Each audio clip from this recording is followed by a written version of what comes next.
हमारे चैनल को सब्सक्राइब करें और बेल आइकन को दबाना ना भूलें। आप क्या उसी गठबंधन में शामिल होंगे या अलग से कोई नहीं, गठबंधन? देखिए, मैंने बहुत बार ये भी कहा कि मैं एक इंटेलेक्चुअल से हूँ। मैंने आईएएस छोड़ा, सीए छोड़ा, लॉ छोड़ा, बेटी मेरी सुप्रीम। तो ये सब कुछ करने के बाद मैं सामाजिक काम 36 साल से कर रहा था ह्यूमन राइट्स पे, और अभी भी कर रहा हूँ। 84 लाख मेरे मेंबर है, 777 मेरे ऑफिस हैं इंडिया में, 14 देशों में काम कर रहा हूँ। ये एनडीए या इंडिया वो बुरा नहीं हो सकता, दोनों में से किसी दोनों शामिल अच्छा होंगे हो सकता है। या गठबंधन हाँ, में? दोनों अच्छा हो सकता है। जैसे चीफ जस्टिस ऑफ इंडिया ने कहा, जैसे इलेक्शन कमीशन ने कहा कि जितने दागी लोग हैं, जितने भ्रष्टाचारी लोग हैं, जितना बलात्कारी लोग हैं, उनको टिकट नहीं दिया जाए, वो इलेक्शन ना लड़ें। जो लोग दल बदलू हैं उनको टिकट ना दिया जाए, उनको आजीवन इलेक्शन लड़ने पे रोक लगा दी जाए। तो इसलिए पार्टियां नहीं करती, वो दागी लोगों को टिकट देती है, भ्रष्टाचारी को टिकट देती है। तो इसलिए मैंने कहा कि एनडीए में कुछ लोग अच्छे सच्चे लोग हैं, उनको जीतना चाहिए, और बहुत सारी ज़्यादा संख्या वो गलत लोग हैं जिनको नहीं जीतना चाहिए।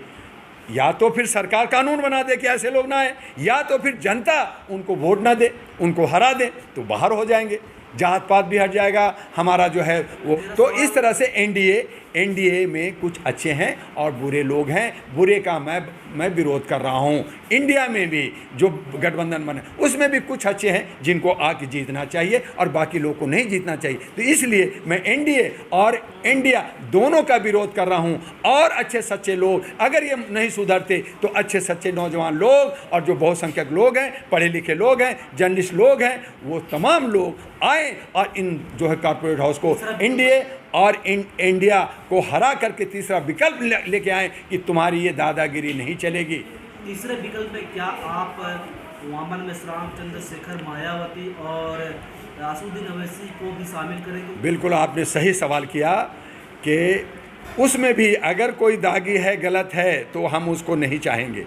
लेकिन जो हमारे समाज को, देश के लिए काम करना चाहता है, तो चंद्रशेखर रावण को हमने ही, डॉक्टर दुआ ने चंद्रशेखर आज़ाद की उपाधि दिया कि तुम चंद्रशेखर आज़ाद बनो, आज का वर्तमान का चंद्रशेखर आज़ाद बनो। एक हमारा जो है देश आज़ादी के लिए लड़ा था, तुम फिर से ये देश गुलाम हो रहा है, उसके लिए पुनः तुम्हें लड़ना है, लड़ो। लेकिन कहीं ना कहीं आज भटक रहे हैं उनके लोग। हमारे जो है भिक्खू जैन जो है यहाँ के दिल्ली प्रदेश के अध्यक्ष हैं, वो यहाँ आए और आएंगे, बात होगी, तो हम लोग कर रहे हैं। और आपने कहा मायावती, आपने कहा ओवैसी, आपने बाकी लोगों का नाम ले रहे हैं। लेकिन अगर ये राष्ट्रहित के लिए सोचते हैं, समाज के लिए ठीक से ले जाते हैं, गलत लोगों को टिकट नहीं देते हैं, तो ये तीसरा घटक बनेगा। और अगर ये लोग गलत लोगों के साथ जाएंगे तो उसके लिए मैं एनजीए, नेशनल ग्रीन अलायंस, राष्ट्रीय महागठबंधन बनाया है कि उसमें अच्छे सच्चे इधर से उधर से सभी जगह से, और नहीं आएंगे तो नए तरीके से नए लोगों को लेकर के हम लोग जो है इन पे धावा बोलेंगे। ये दलित और मुस्लिम की जनसंख्या, पॉपुलेशन सबसे ज़्यादा है। अगर एससी, दलित, मुस्लिम एक साथ नहीं होते तो सरकार बनाना असंभव है। मेरे भाई बिल्कुल सही कहा। भारत के अंदर ब्राह्मणवाद, जो ब्राह्मण जिसको कहते हैं, वो 3% है। क्षत्रिय और वैश्य मिला देते हैं तो उसी को कह रहे हैं 15%। उसको 15% से भी 14% है। बाकी जो लोग हैं 85-86%, वो ओबीसी हैं। ओबीसी की संख्या ज़्यादा है। ओबीसी की संख्या 150-140 करोड़ में 40 करोड़ ओबीसी की संख्या है। फिर हमारे एससी है, फिर हमारे एसटी है, हमारे फिर दलित सूचित और लोग हैं जो सभी। तो ये सभी तमाम लोगों को ही कहा गया है बहुसंख्यक। इनको कहा गया मूल निवासी, आदिवासी, मूल निवासी।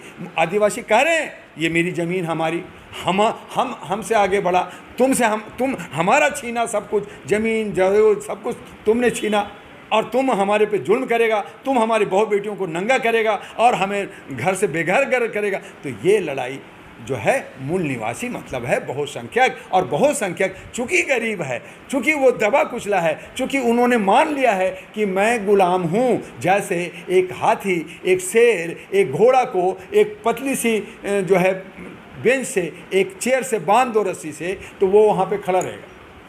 क्यों? क्योंकि उनको लगता है कि मैं तो गुलाम हूँ, मैं तो बंधा हुआ हूँ, तो मैं भाग ही नहीं सकता, मैं तो चिंगाड़ ही नहीं सकता। तो आज हमारे बहुसंख्यक लोग सोचते हैं कि मैं कुछ बोल ही नहीं सकता। अब कुछ लोग जागरूक हो गए, आवाज़ कर रहे हैं, लेकिन ये आवाज़ अगर सही तरीके से सही सोच से, सही लोगों के, पढ़े लिखे लोगों के साथ, इंटेलेक्चुअल लोगों के साथ सोच समझ करके 543 का लिस्ट निकालें कि ये लोग अच्छे लोग हैं, उसका जो है मीडिया के थ्रू, जो सोशल मीडिया के थ्रू और मीडिया के थ्रू उसको पब्लिश करें कि ये 543 लोग हमारे पार्लियामेंट का सांसद होना चाहिए। जनता इन लोगों को चुने, इन लोगों को बायकॉट करे तो एक बड़ा आंदोलन हो सकता है। लेकिन नहीं, सब अपनी अपनी में लगे, मैं प्राइम मिनिस्टर बनूंगा, मैं प्राइम मिनिस्टर बनूंगा, किसी का गरज नहीं है कि कोई जोड़ो, तो अकेले चलने से नहीं चलेगा। इसलिए डॉक्टर दुआ ने कहा सब इकट्ठा हो, एक महागठबंधन बनाओ, राष्ट्रीय गठबंधन बनाओ, मैं भी पार्टी बना ले जाओ, तुम इसमें करो। मुझे कहोगे कि दुआ साहब आप ना लड़ो, मैं नहीं लड़ूंगा, हालांकि मैं भी लड़ना चाहता हूँ, तो एक कैंडिडेट मैं हूँ, बाकी कैंडिडेट 542 जो है आप सब बनो और मिल के लड़ो। तो इसको समझाने की कोशिश कर रहे हैं। लेकिन जो तोड़ने वाले लोग हैं, जो 3% लोग हैं, जो स्वर्ण लोग हैं, जो दबंग लोग हैं, जिनके पास दौलत है, वो लोग इसके अंदर घुस करके इनको टुकड़े टुकड़े बना रखा है, बहुत सारे संगठन बना दिया है, अलग अलग विचारों का बना दिया है। और यही वजह है कि हम एका नहीं बना रहे हैं और हमारी ताकत नहीं बन रही।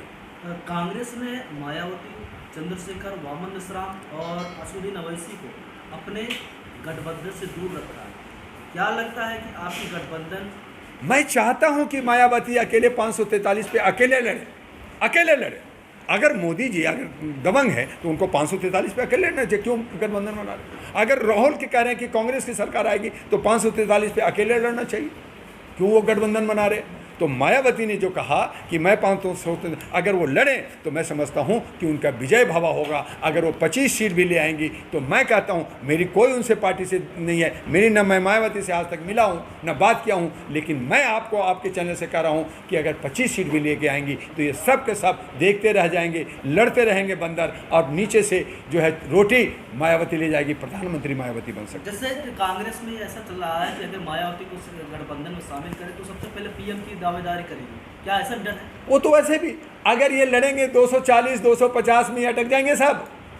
जनता बेब में जाती है, जनता को पैसा दे करके, शराब दे के, किसी से कैसे भी जो हमारे बहुसंख्यक को खरीदेंगे, हो सकता है बिक भी जाते हैं, बिक भी जाएंगे। लेकिन आने वाले वक्त में अगर मायावती ने अगर कमर कस लिया, जिससे मैंने कहा मेरी अभी कोई संबंध नहीं है, लेकिन अगर कमर कस लिया तो आने वाले वक्त में मायावती देश के प्रधानमंत्री हो सकती हैं, वो किंग मेकर हो सकती हैं, चाणक्य हो सकती हैं। लेकिन अगर वो गलत तत्वों को ले लिया, ओवैसी और बाकी ऐसे लोग जो छुटभैये लोग हैं, जो समाज को तोड़ने वाले, अगर उन्होंने लिया तो फिर इंडिया और इनकी 3 गठबंधन में क्या फ़र्क रह जाएगा? तो फ़र्क को बनाने के लिए हमें अच्छे सच्चे लोगों को लेके तब मैंने एनडीए को लाया है कि यहाँ पर फ़र्क नहीं होगा। हम देश को 543 को इकट्ठा करेंगे, एक तैयार हो गया है, 2-4 और बात हो गई है, तो हम अब हमें क्या करना, 540 की तैयारी करना और कर रहे हैं, तैयारी कर रहे हैं, अभी आए जैसा कि सर लोग कहते हैं कि जो मायावती जो है वो अब बी टीम का काम करी भाजपा के लिए, चाणक्य का काम कर सकते नहीं। ये देखिए बदलाव करना सब कुछ, अगर बी टीम का काम करती तो वो 543 पे खड़ा करने की क्यों बात करती, पहली बात।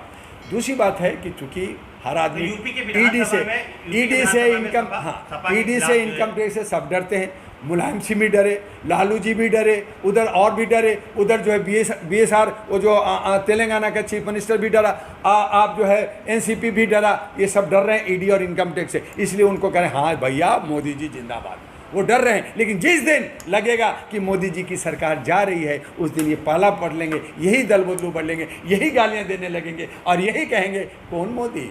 तो ईडी सीबीआई के डर से क्या अपनी पॉलिटिक्स को खत्म कर देंगे? ये कर रहे हैं पॉलिटिक्स, और ये जनता को बेवकूफ़ बना रहे। तभी कहा मैंने कि जनता जागो और ये तमाम दल बदलुओं को एक बार धराशाही कर दो, और नौजवान को, नए लोगों को, महिलाओं को, नौजवानों को आगे लाओ, अपने क्षेत्र के लोगों को जिताओ। एक बार ऐसा करो ना जनता भाई, जनता से यही अपील कर रहे हैं आपके मीडिया से, एक बार इन तमाम कॉर्पोरेट हाउस को जो बड़े बड़े लीडर बन रहे हैं उनको हरा दो। जब हारेंगे, जब कोठियाँ खाली होंगी, जब उनकी सिक्योरिटी हटेगी, उनको जो कार हटेगी, तब उनको बुखार लगेगा कि कैसे जनता सड़कों पे गर्मी में कैसे घूमता है, कैसे रन बसेरे में रहता है, उनको एहसास होगा। अभी उनको एहसास नहीं, वो तो 56 भोग खा रहे, हमें थोड़ा ये खाना नहीं मिल रहा, हमें चाय नहीं मिल रहा, हमें पानी नहीं मिल रहा, वो 56 भोग कर, उनको क्या फ़र्क पड़ता है कि क्यों कौन भूखा है कौन नहीं है? तो नेता है ना, तो नेता ऐसा जो जनप्रतिनिधि न हो, नेता ऐसा जो चौकीदार कहे लेकिन चौकीदारी न करे, नेता ऐसा जो खुद को कहे सेवक और सेवा न करे, हमसे सेवा करे, ऐसा नेता, वो ऐसा नेता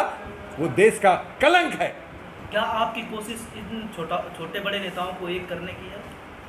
सभी को हम एका चाहते हैं, उन तमाम लोगों को जो देशभक्ति हैं, जो समाज का सेवा करते हैं, जो अच्छी सोच रखते हैं, सबको समान रूप से आगे लेके चलना चाहते हैं। मुख्य मुद्दा जो रोटी कपड़ा मकान रोजगार स्वास्थ्य का है उसको लेके चलते हैं, हम उनको एका बनाने की कोशिश कर रहे हैं। हमारे चैनल को सब्सक्राइब करें और बेल आइकन को दबाना ना भूलें।